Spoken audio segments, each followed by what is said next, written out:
Welcome to the second match of the tournament. Today we have Lords of Darkness, played by Mr. Turtle, up against Chant of the Mul Daya, played by me. We keep our opening hand with 2 ramp spells and a Pelaka Worm, and we will play out our Rampant Growth first, so next turn we can play the Explore and have the land untapped in case we draw a 2-drop. And we should have played Explore before playing out the land in case we drew a Expedition, but it didn't matter. So now we have 5 lands in play and a bunch of fatties, so we need to get another land with the Rampant Growth so we can cast our Primeval Titan next turn. And there it is, searching up 2 forests and putting them into play tapped. And a Diabolic Edict takes care of our Titan. So now we have to decide which fatty we want to play, and we decide to cast a Pelaka Worm to gain us some life, and it gets edicted right away, so we get to draw a card. And there is a Halo Hunter from our opponent. So now we have to decide what we want to do once again, and we end up casting another Pelaka Worm. And our opponent attacks with the Halo Hunter. It has Intimidate, so we can't block. And follows it up with a Runescar Demon that's gonna search up a card of our opponent's choice. So now we can play out another fatty, but let's attack first. And we decide to Green Sun Zenith here, searching up a Primeval Titan. We could have gotten another Pelaka Worm, but we want the Primeval Titan to get some more lands, so we can start playing more than 1 spell a turn.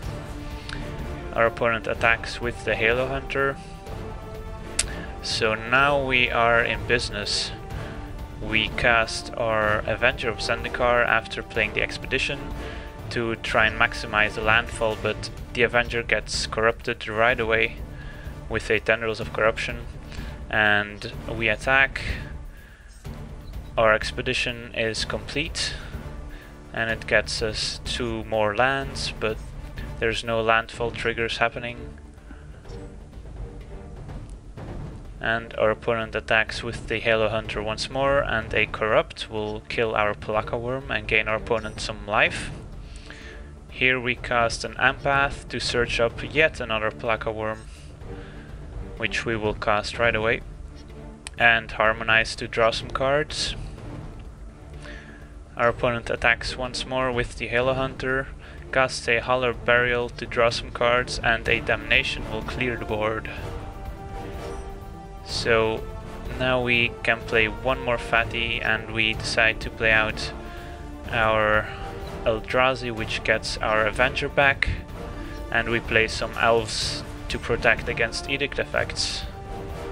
Our opponent casts a Diabolic Servitude, getting his Runescar Demon back, and searching up yet another Sweeper, and there's a Mutilate clearing the board.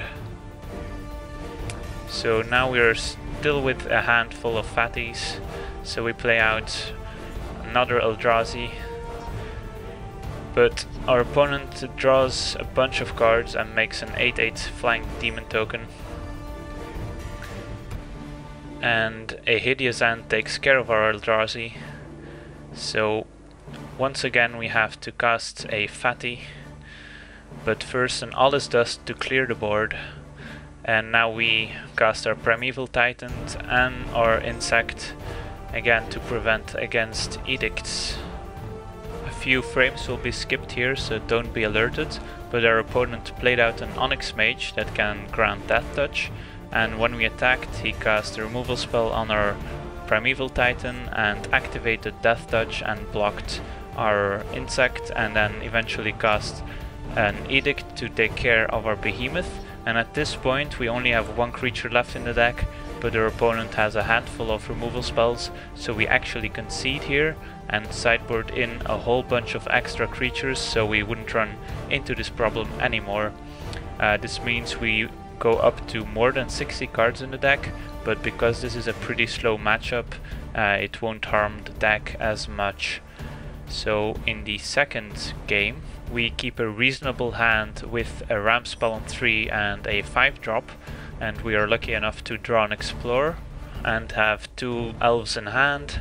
So we cast our first one, to try and get our fatties online. And still no place from Turtle.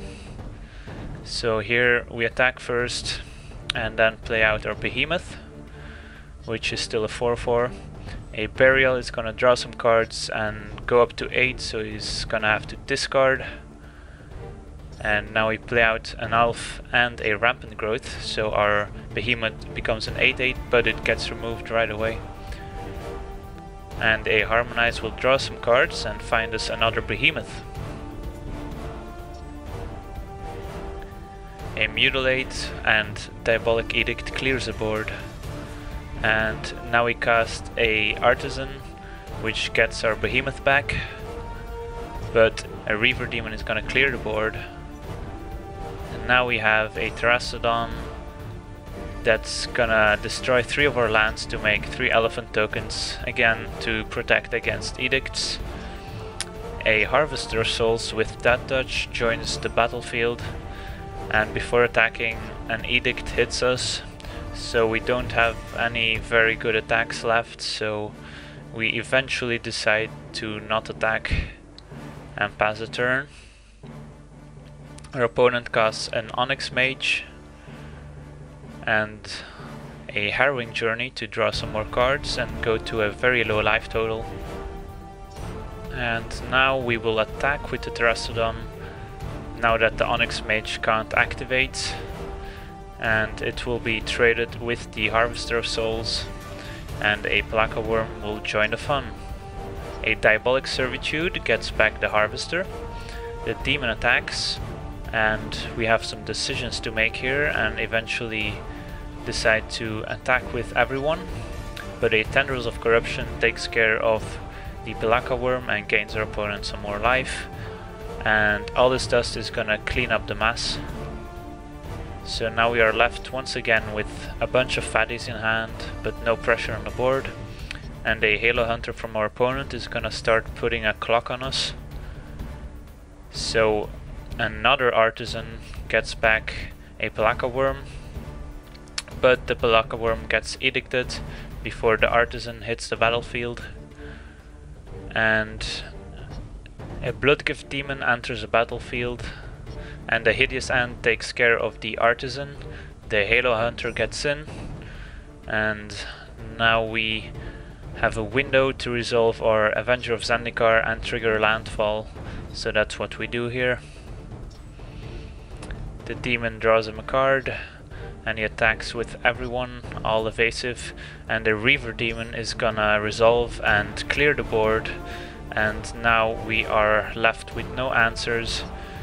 So we cast a Primeval Titan to fake a Tangle. Our opponent Doomblades the Primeval Titan and even plays around the Tangle, but we don't have it, so the game ends 2-0.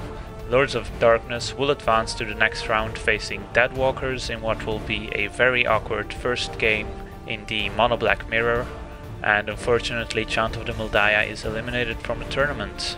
Join me next match where Sword of a Samurai will be facing Avacyn's Glory. Thank you for watching, and as always, have a nice day.